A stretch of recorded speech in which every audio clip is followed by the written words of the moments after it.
The payments industry moves fast. The economics behind it move even faster. Welcome to On the Wire, a show about the economics of payments, the institutions moving money, and the infrastructure underneath it all. This episode is produced by Payware using AI voice synthesis, built from primary research, technical documentation, and real market data. No studio, no hosts, just the content, clearly presented. Let's get into it. Picture this. You're standing at a checkout counter. The cashier rings you up, points to that familiar little plastic terminal, and asks how you want to pay. Right. The classic routine. Yeah, exactly. And you glance down at your wallet, and you probably feel like you have a ton of flexibility, right? I mean, you see a Visa, maybe a Mastercard, an Amex, maybe a Discover card. You pull one out, tap it, and you just walk away feeling like you've got all these options. It's a very comforting illusion, honestly.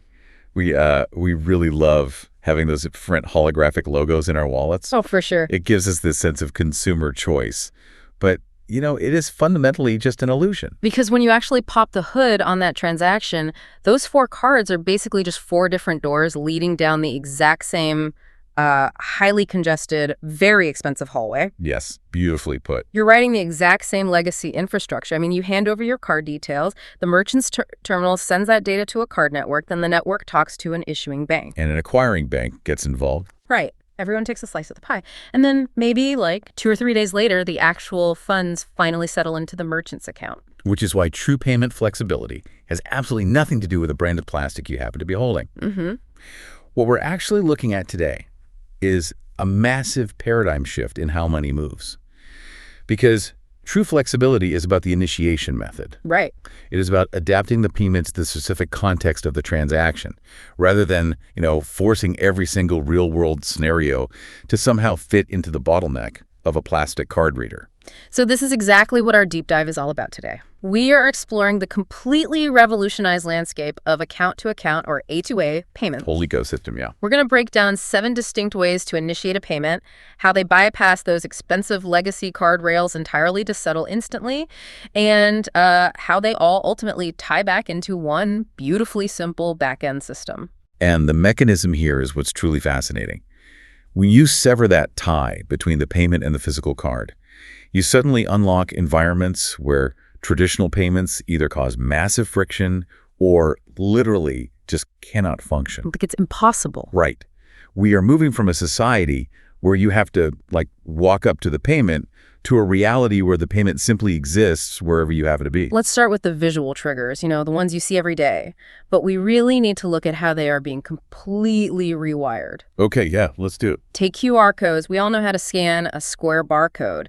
But what is actually happening when a QR code is tied to an A2A payment rather than, a traditional credit card portal? Well, it's a profound difference in routing. When you scan an A2A QR code, it doesn't just drop you onto a clunky website where you have to sit there and type in a 16-digit number. The worst. Right.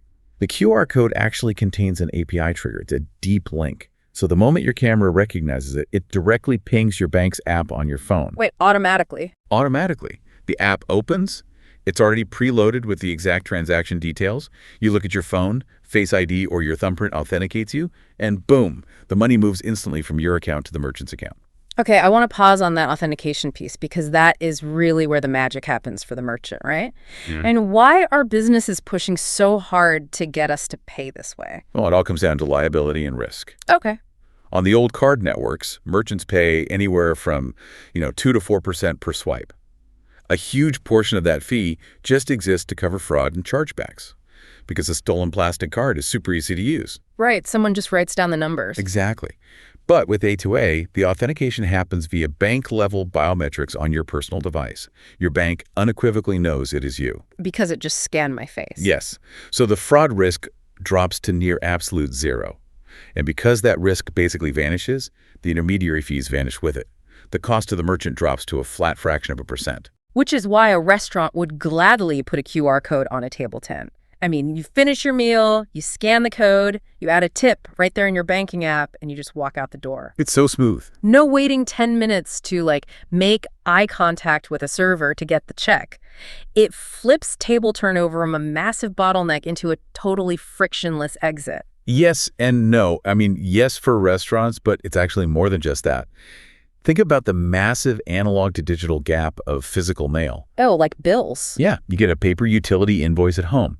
Historically, you'd have to go to your computer, find their specific web portal, try to remember a password. You set the password because you forgot it. Exactly, and then authorize a payment. Now, you just aim your phone at the paper bill, your bank app opens, and the invoice is paid instantly. It literally turns a piece of paper into a digital payment terminal. Okay, but here is my challenge with QR codes. They do require a specific set of physical actions. Fair point. You need good lighting, you have to pull out the phone, unlock it, open the camera, hold it steady. I mean, that takes 2, maybe 3 seconds. Right. What happens when you are in an environment where, milliseconds are the difference between flow and total gridlock? And that physical constraint is exactly why NFC, or near-field communication, is so critical. If speed is the absolute ultimate metric of a given context, NFC is basically the only answer. We're talking about sub-second tap detection. You use this if you tap your phone for Apple Pay or Google Pay. But again, we aren't tapping to trigger a Visa transaction anymore, are we? Correct. So the user experience feels completely identical to the consumer. You tap your device to the terminal, but the underlying payload has changed entirely. Okay, how so?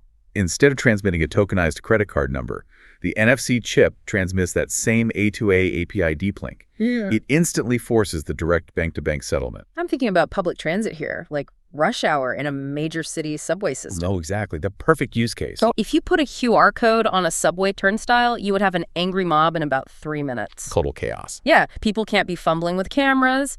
You need that instantaneous physical tap to keep the kinetic flow of human traffic moving. Transit, stadium entry gates, high-volume festival bars. Basically, anywhere that human density meets a transaction point, you deploy NFC. But what if I'm a massive established retail chain? Say I have 10,000 lanes of self-checkout kiosks across the country. Okay. I do not want to spend tens of millions of dollars ripping out all my hardware to install new NFC or digital screen QR displays.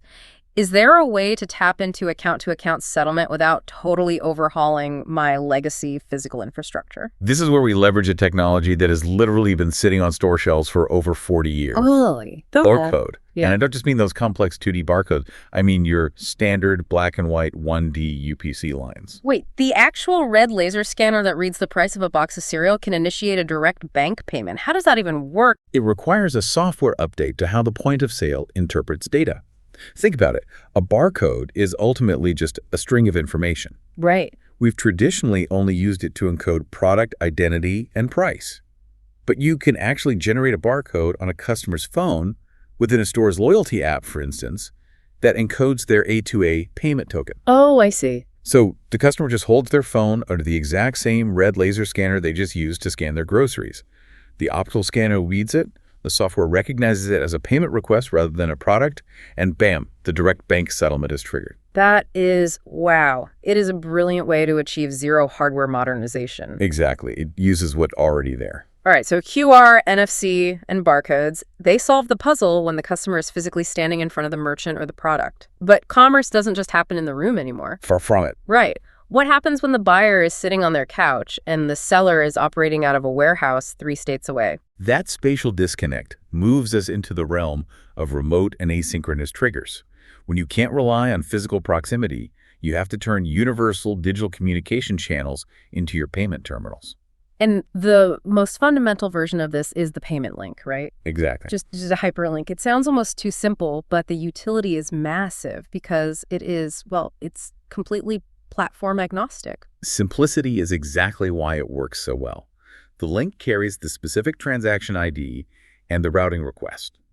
So let's say you are buying a custom piece of jewelry from an independent artist on a platform like WhatsApp or, Instagram DMs. Okay, yeah. In the old model, once you agreed on a price, the artist had to send you to a third-party website where you'd have to build a cart, create an account, and type in your card info. And every single one of those steps is a point of friction where a buyer might just abandon the purchase entirely. Precisely. They get distracted and poof, the sale is gone. But with a payment link, the artist just drops the URL directly into the chat thread.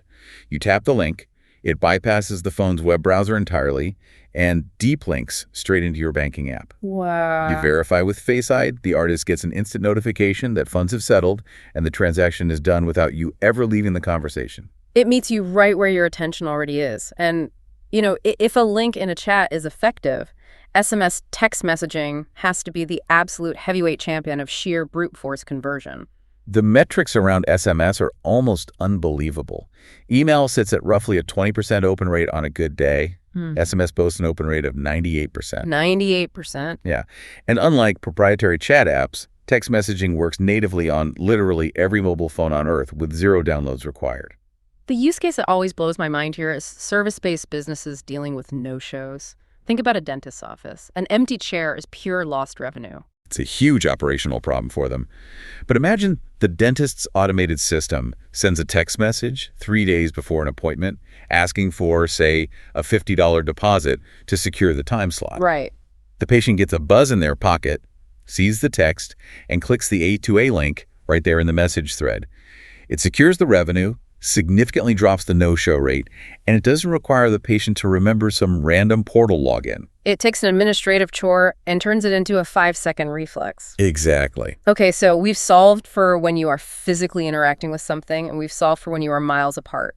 Now I really want to look at how we remove the explicit action altogether. Oh, this is the fun part. Right, like I don't want to scan, I don't want to tap, I don't want to click a link. I just want the environment to know I'm there. Now we are moving into invisible proximity zones. This relies on Bluetooth Low Energy, or BLE. Break down the mechanics of BLE for me, because this feels like the closest thing to magic. It does feel like magic. So a BLE beacon is a tiny, really inexpensive piece of hardware that constantly broadcasts a specific localized radio identifier. Your phone is basically constantly listening for these low-energy signals. Okay. When you cross the threshold of a beacon's broadcast radius, the merchant system recognizes your phone's unique identifier. It instantly pushes a notification to your screen saying, "You are here. Would you like to pay?" You tap approve, and the A2A transaction happens. The drive-through lane is the ultimate proving ground for this, I think. If it's pouring rain, you don't want to roll down your window to hand over cash or stretch your arm out trying to tap a wet plastic terminal. Nobody wants that. Right. As your car pulls into the specific physical zone of the payment window, the beacon pings your phone. The exact items you ordered at the speaker box pop up on your screen. You tap confirm with your thumb, and the payment is settled before you even reach for your food. The operational efficiency there is staggering. It cuts the line time down drastically. But, and this is a vital technical hurdle to understand, BLE only works if the spatial parameters are flawlessly calibrated. Managing the distance between the payee and the payer is absolutely instrumental for the correct UX. Right, because if this beacon is just blindly blasting a Bluetooth signal into the ether, how does the system know I'm the one who ordered the cheeseburger and not the guy in the car directly behind me? Exactly. Or worse, what if I'm just walking my dog on the sidewalk next to the drive-thru and my phone suddenly prompts me to pay for someone else's meal? Which would be a catastrophic user experience. People would hate it. So to prevent that, engineers use something called RSSI. What's that? Receive Signal Strength Indicator. The system doesn't just know that you are in the area. It calculates exactly how far away you are, down to the inch, based on the degradation of the signal. Oh, wow. Yeah. A merchant can tune a beacon to cover a 200-foot radius for a smart parking garage where anyone in the structure can pay. Or, for that drive-through, they can restrict the active zone to a specific 3-foot window. So they literally map the digital request to precise physical space? Through triangulation and distance management, yes. That's the only way it works perfectly. That is wild. Okay, we have one final initiation method to cover, and if BLE is invisible, this next one sounds downright impossible. Audio payments. Paying with sound. Yes. Now, let me set the record straight right off the bat because I know exactly where the mind goes. Our listeners are probably imagining some high-tech, subsonic dog whistle frequency secretly transmitting banking data through the speakers. I am so glad you clarified that immediately because that misconception is everywhere. This is emphatically not hidden acoustic data transmission. Right. There's absolutely no subsonic signal encoding or decoding happening here. The audio being used is completely standard human hearable sound. Okay, so if it's just normal sound, how does it actually trigger a payment? It relies on audio fingerprinting. It's very similar to how apps that identify songs on the radio work. A merchant or a broadcaster registers a specific snippet of normal, everyday audio into a cloud database. It just needs to be long enough for the listener to have time to react. Give me a real-world example of how I would interact with this, just sitting on my couch. Sure. Think about a reality television show. Let's say it's a cooking competition, and there is a massive product placement deal for a very specific, high-end, bright red stand mixer. Okay, I can picture it. The broadcaster takes the normal audio from that specific 2-minute scene, the dialogue of the chefs, the background music, the sound of the kitchen, and they register it. So the normal audio of the show literally becomes a digital fingerprint. Exactly. Now, while you're watching that scene, you think, wow, I really want that mixer. You open your payment app and press a button that explicitly says, listen and pay. Okay. Your phone's microphone briefly samples the ambient sound in your living room. It hashes that audio locally to protect your privacy, sends the hash to the cloud, and the database says, that matches the cooking show. The app instantly presents that exact bright red stand mixer on your screen, fully configured for a direct A2A checkout. Wait, really? I don't have to type in a web address. I don't have to scan a QR code on my TV screen. The ambient sound of the broadcast literally generates the shopping cart right on my phone. Yep. It recognizes the product and presents it. But, the real revolution here isn't just the convenience for the buyer. It's the data for the seller. Yeah, right. For a century, the absolute holy grail of broadcast advertising has been attribution. You run a radio ad or you sponsor a TV segment, and you basically just cross your fingers and hope your sales look better next quarter. Because you have absolutely zero concrete proof that a specific viewer bought a specific product because of a specific commercial. Until now. Oh. Audio payments provide real-time ROI and efficiency insights. This is the most important part of this technology. Because they can finally track it. For the first time in history, an advertiser can watch a dashboard and see exactly how many people pressed listen and pay the exact second an audio cue hit the airwaves. That is incredible. They can track direct, immediate sales generated from a specific scene in a show. It transforms a passive broadcast medium into an active, globally distributed, completely trackable point-of-sale terminal. It completely collapses the marketing funnel. It really does. Okay, so we've mapped out 7 totally different ways to trigger a transaction. We have QR codes, NFC taps, legacy barcodes, payment links, SMS texts, BLE proximity zones, and audio fingerprints. A pretty solid list. If I am a business owner looking at this list, my head is absolutely spinning. I mean, integrating 7 radically different technological workflows sounds like an absolute nightmare of software development. Oh, and if they had to build 7 separate pipelines, it would be a nightmare, no doubt. But this brings us to the unifying architecture underneath it all. Right. The initiation method changes based on the context, but the back-end routing is identical. And the system that coordinates all of this is something called payware. Our sources describe payware as a neutral transaction resolution network. But that sounds a bit academic. How should we actually conceptualize what it's doing? Think of payware like an air traffic control tower for money. Okay, I like that. It doesn't matter if the payment request is coming in via an SMS text or a Bluetooth beacon. Payware doesn't care about the origin. The plane is the transaction data. Payware catches that incoming signal, identifies exactly which merchant is requesting funds and which bank account the user wants to pull from, and it clears the runway for the money to move directly between the 2 banks. And crucially, following that metaphor, the air traffic controller doesn't actually board the plane. Exactly. From a security and compliance perspective, payware never holds the merchant's funds, and it never holds the customer's funds. Wow. It also doesn't authenticate. That biometric check happens strictly within your own bank's app. Payware is purely a routing engine. Which means a merchant only has to integrate with payware once. They do one single integration, and they suddenly have the capability to turn on any of those 7 initiation methods with a simple configuration toggle. Yes. And they get all of that for a flat 0.5% fee, completely bypassing the legacy card networks. It completely levels the playing field. I mean, a small independent coffee shop can suddenly wield the exact same sophisticated multi-context payment infrastructure as a multi-billion-dollar global retailer. Okay, let's step back and look at what this all means. We started off standing at that physical checkout counter, holding a few pieces of plastic, thinking that was what payment flexibility looked like. Right. But what we've discovered in this deep dive is that the physical checkout counter is essentially obsolete. True flexibility means the infrastructure shapes itself around you. Whether that means scanning a paper invoice at your kitchen table, walking seamlessly through an invisible Bluetooth perimeter at a parking garage, tapping a link in a text message, or literally buying an item based on the ambient sound of a television show, the payment adapts to your environment. Which leaves us with a really fascinating psychological dilemma to ponder. I mean, for our entire history, spending money required friction. You had to count out coins or write a check, or at least physically pull out a card and wait for a receipt. That's true, yeah. That friction gave our brains a microsecond to stop and ask, do I really want to spend this? But if a text message or walking through an invisible geofence or just the sound of a TV show can instantly pull money directly from our bank accounts, what happens to our self-control? It's a huge question. If the pain of parting with cash is entirely engineered away by these brilliant initiation methods, are we going to have to start inventing artificial friction just to protect ourselves from insurmountable personal debt? Something to think about the next time money leaves your account without you even having to lift a finger. That's On the Wire, produced by Payware, the transaction resolution network for instant A2A payments. This episode was AI generated from Payware's published research and documentation. If something sparked a question, the full source material is available at payware.eu.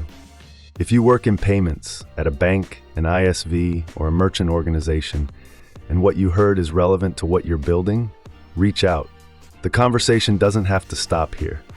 Subscribe to On the Wire wherever you listen to podcasts. The next episode is already waiting.